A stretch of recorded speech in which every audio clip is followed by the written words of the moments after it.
so that Krishna can have extra space to run and play and dance and jump and enjoy with his friends. Isn't it beautiful? Every element of her body to be used in Krishna's service. Manasa deho geho joki chumo arpila tue bade nanda kishore. May my mind, my body, my family, my elements, everything I have be used in Krishna's service. So like this, Srimati Radharani is a great inspiration for the Gaudiya Vaishnavas. Srimati Radharani doesn't just give inspiration, but Srimati Radharani is also giving great protection.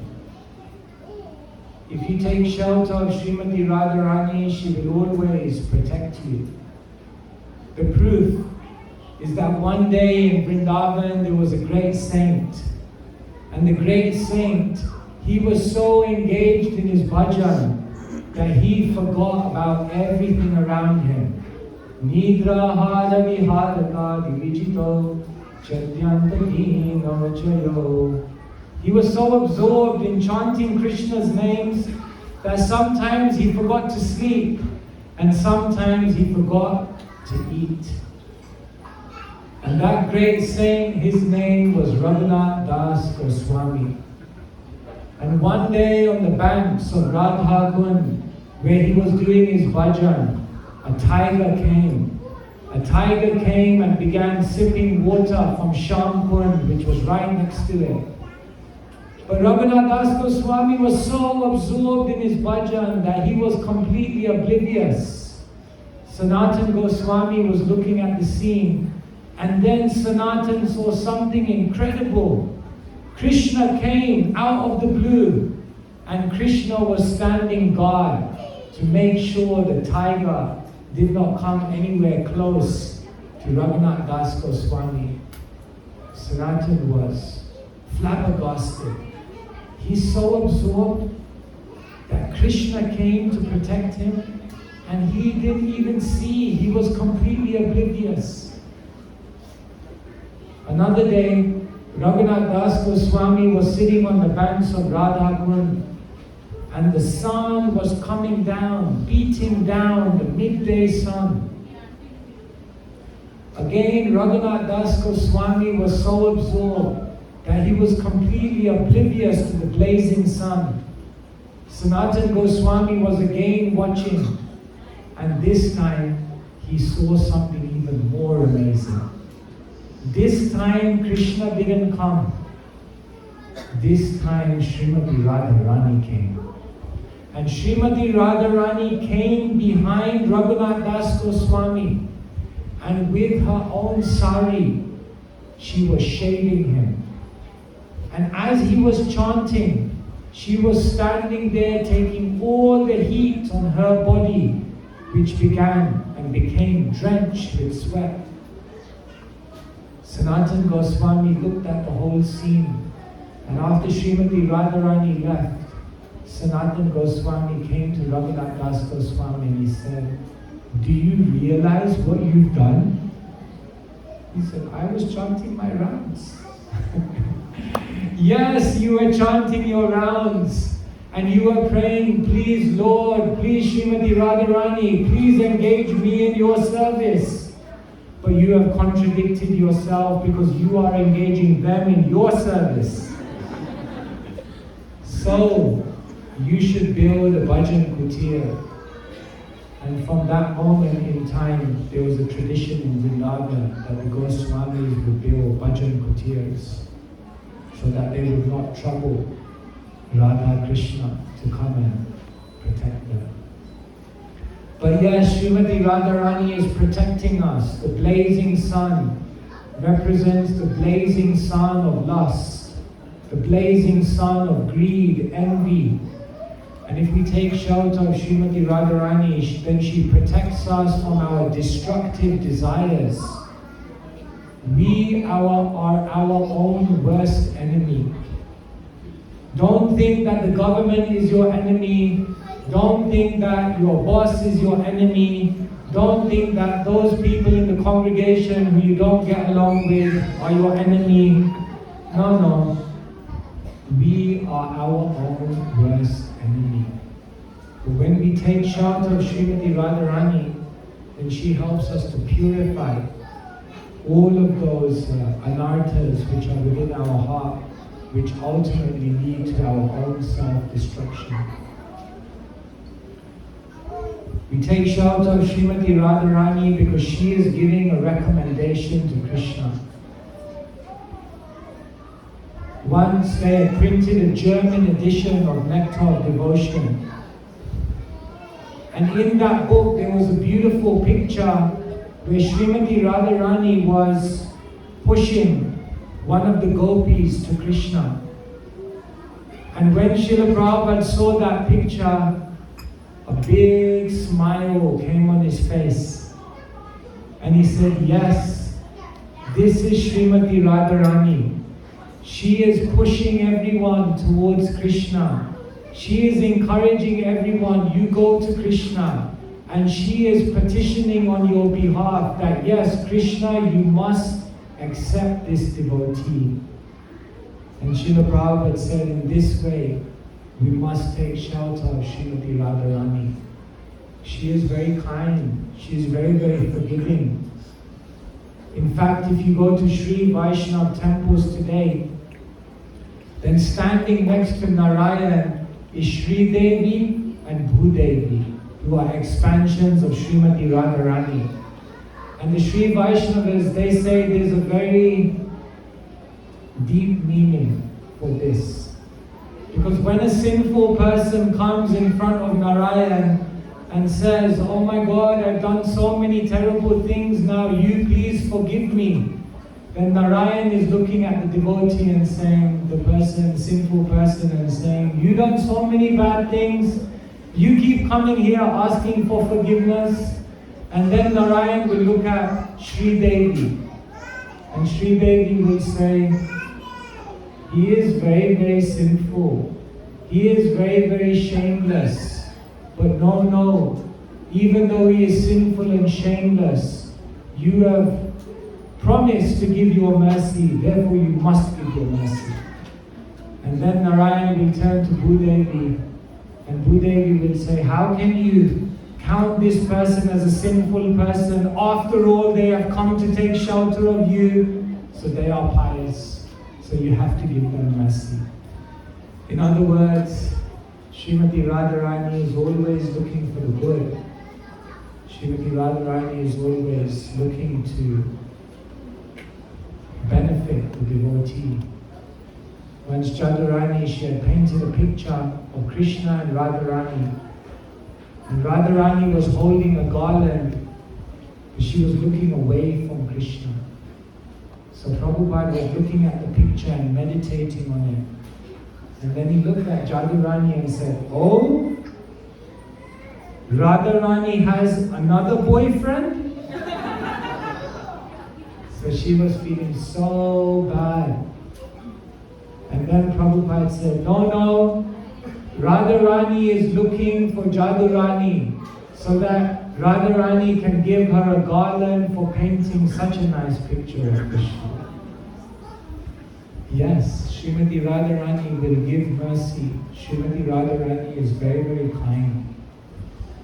But in this age, if we want to receive the full mercy of Srimati Radharani, then we take shelter of Sri Chaitanya Mahaprabhu. Because Sri Chaitanya Mahaprabhu is embodying the mood of Srimati Radharani. You see, it's said that once Sita Devi, she was in the forest with Ram. And she said, everything is good, Ram, but every other day you're killing all these demons with your weapons, with your bow, your arrow, you're killing all these demons. Can't you be non-violent for once? So then Ram said, yes, don't worry. In my next incarnation, I will do better. So then in the next incarnation, Krishna came. And then even as Krishna in Vrindavan, he said that every day Krishna was killing one demon before lunchtime. So So one day Radharani came to Krishna and said, "You promised. You said last time that you will do better." Krishna said, "I'm doing better. I'm killing them, but at least this time I don't have any weapons in my hand."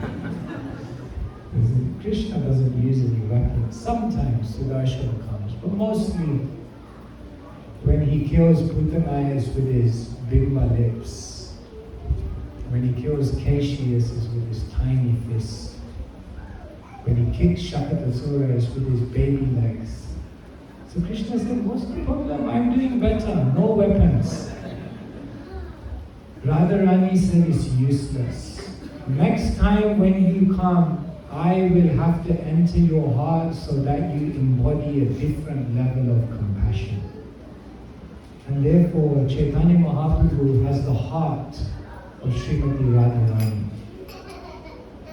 "Hey Mata Bhakta Bhav Oriyan Nikar Apani Achari Bhakti Orila Prachar." The Bhav of Chaitanya Mahaprabhu is fully Srimati Radharani.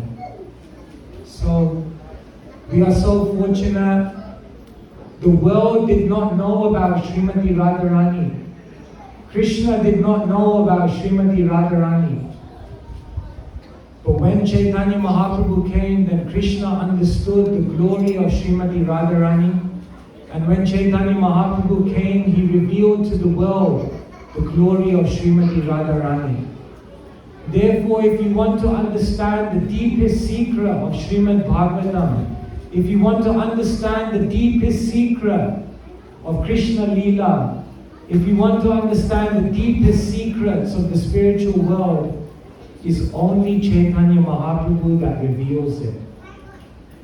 Jaha Bhagavata Pada Vaishnave Rastane Ekanta Ashraya Pare Chaitanya Charane. In Jagannath Puri, one person is advised, if you really want to understand Bhagavatam,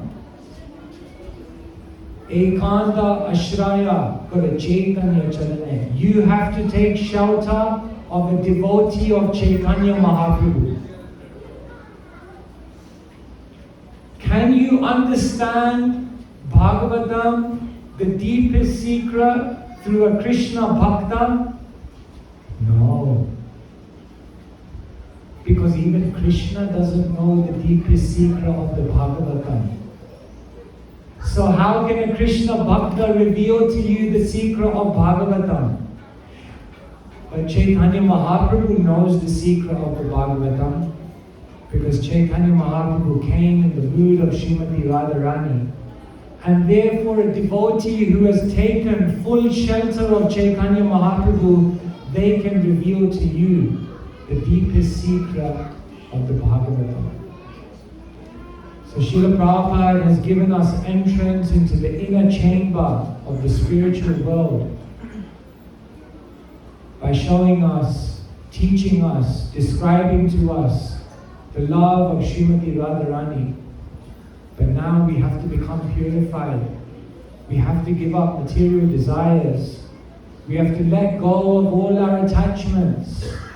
We have to fully cleanse our heart of all the anarthas. And then when we become a receptive recipient of that knowledge, then we will be able to understand these profound gifts that Srila Prabhupada has given us. So on this day of Radhastami, we're not only praying for Srimati Radharani's mercy, but we're praying that may I become pure enough to understand the incredible gift that we've been given and fully awaken this realization of the most amazing type of love that happens between Krishna and his most confidential devotees. Hare Krishna, Krishna Krishna, Hare Hare, Hare Rama, Rama Rama, Hare Hare. Srimati Radharani ki jai, Ashtam Mahotsav ki jai. So we have 5 minutes, is it? Or finished? 5 minutes. If anyone has a question, a comment, yes. We generally hear that or glorify the Lord or even Radharani, the lotus eye one, beautiful one, right? Why specifically lotus is referred here? Why not champa, chameli? There are so many flowers are there. Why specifically this lotus is emphasized here? Can you explain a little bit about that? Why specifically is Radharani's eyes, or all of the spiritual personalities, their eyes, why always referred to as the lotus? There could be many, many explanations. One of the explanations given by the acharyas is that the lotus is very, very special. Because if you see, the lotus is in the middle of the water, but not one drop of water can remain on the lotus. As soon as any water comes, it slides off. And therefore the lotus represents amala, no contamination, no imperfection, no contamination. And therefore, when we talk about the lotus eyes or the lotus mouth or the lotus feet, what it refers to is the shining purity, the purity that's represented in those features, in which there is no imperfection, there is no contamination. So that is one explanation that is given amongst many, many others. Thank you, Maharaj, for such a wonderful class. Maharaj, so I heard once that those who are following Chaitanya Mahaprabhu, they have separate identities. They with the Chaitanya Mahaprabhu and with Krishna himself. But I couldn't find the details. If you can please. So sometimes it's said that devotees of Chaitanya Mahaprabhu, they have identity in the spiritual world in Krishna's Leela, and simultaneous identity in Chaitanya Leela. So yes, it's described by our acharyas that in the spiritual world there are, broadly speaking, two destinations. One is Goloka Vrindavan and the other one is Nitya Navadvip. So it's said that in the spiritual world there is the eternal Navadvip. And in that Navadvip, Chaitanya Mahaprabhu's pastimes are going on. And therefore it's said that there are three options for the Siddha. Either they can take a birth in Nitya Navadvip, or they can take a birth in Goloka Vrindavan. And it's said, I think you will go for option number 3, that you can have a birth in both. So yes, how can we understand all these things? As we enter the spiritual world is the world of unlimited possibility. And therefore it's said that even in the spiritual world one can have multiple forms.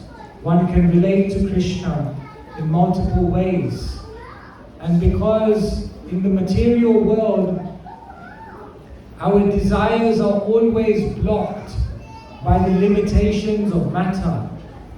But in the spiritual world, our desires have no limitation because there is no limitation of matter. And therefore in the spiritual world, according to whatever desires one may have, Krishna presents unlimited opportunities. Hare Krishna. So, like you mentioned in the class, we are in the camp of, because we are Gaudiya, we are in the camp of Srimati Radharani. So, like most of the people in Vrindavan, they go focus on worship of Srimati Radharani exclusively. So, then what is the subtle meaning in our line? So we are in the camp of Srimati Radharani as Gaudiyas. And then in Vrindavan, everyone is worshipping Srimati Radharani. Even the rickshaw driver will tell you.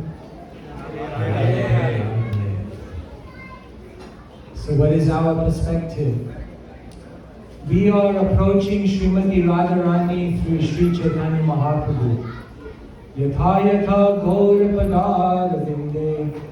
It's mentioned that when you dive into the pastimes of Sri Chaitanya Mahaprabhu and you go to the depths of the Gaura Leela, then when you emerge from that ocean, then you will arrive on the banks of Vrindavan. And standing on the banks of Vrindavan, Radhika and Madhav will greet you and take you into Vrindavan.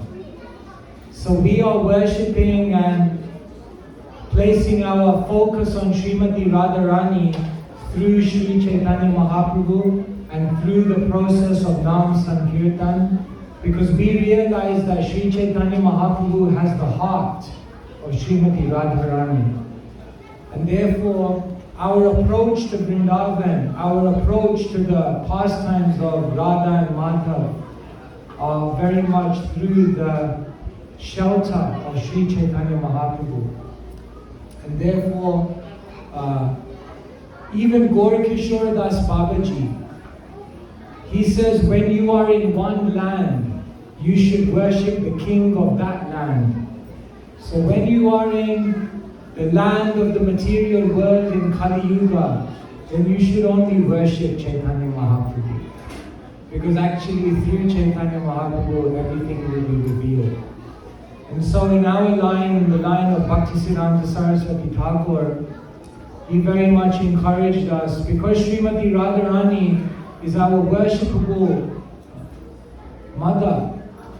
But she is so high, she is so pure, she is so beyond our conception. Therefore, we approach very much through Sri Chaitanya Mahaprabhu.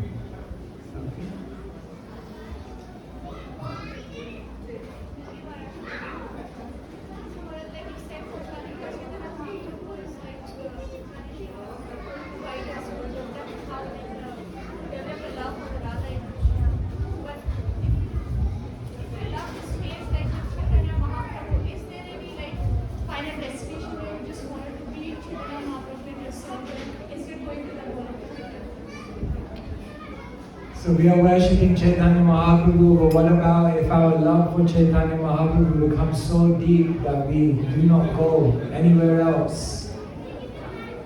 If you do that, your life will be a great success. It will be amazing. But when you develop love for Chaitanya Mahaprabhu, then naturally you will develop love for Srimati Radharani, for Krishna. Because that is the inner, that is the heart of Chaitanya Mahaprabhu. You cannot love Chaitanya Mahaprabhu and not develop love for Srimati Radharani, because that is his very essence. The Bhagavad Gita will tell you the words of God. The Srimad Bhagavatam will tell you the activities of God. The Chaitanya Charitamrita will reveal to you the mind of God. And the mind of God, of Sri Chaitanya Mahaprabhu, is that he's going into ecstasy remembering the love that Srimati Radharani had for Krishna. And therefore, if we truly love Mahaprabhu, then we will also love Srimati Radharani, because that is what Chaitanya Mahaprabhu has become completely intoxicated by.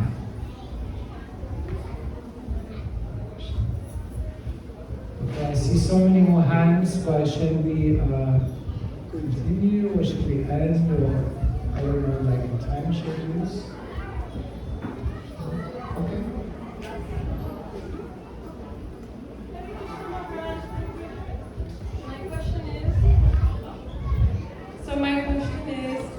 Is Srimati Radharani aware of how much pleasure she is giving Krishna, or is she also aloof and just serving?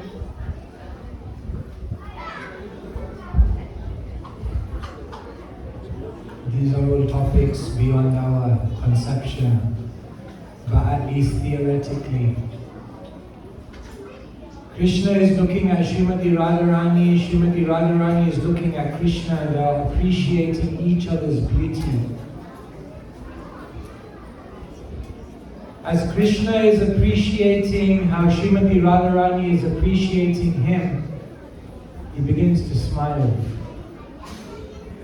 And when Srimati Radharani sees the faintest indication of Krishna's smile, then immediately her appreciation is increasing. And as Krishna detects that her appreciation is increasing, then his appreciation of her is increasing. And when Radharani detects that, then she is smiling even more. And when Krishna sees her smile, then his appreciation increases. And like this, Anandam Purivardhanam Pratipadam Puranam Vitasvadhanam is an ever-increasing ocean of bliss. So Srimati Radharani, because she has so much appreciation for Krishna, she is always feeling my love for Krishna is inadequate. I should be giving more. I should be doing more.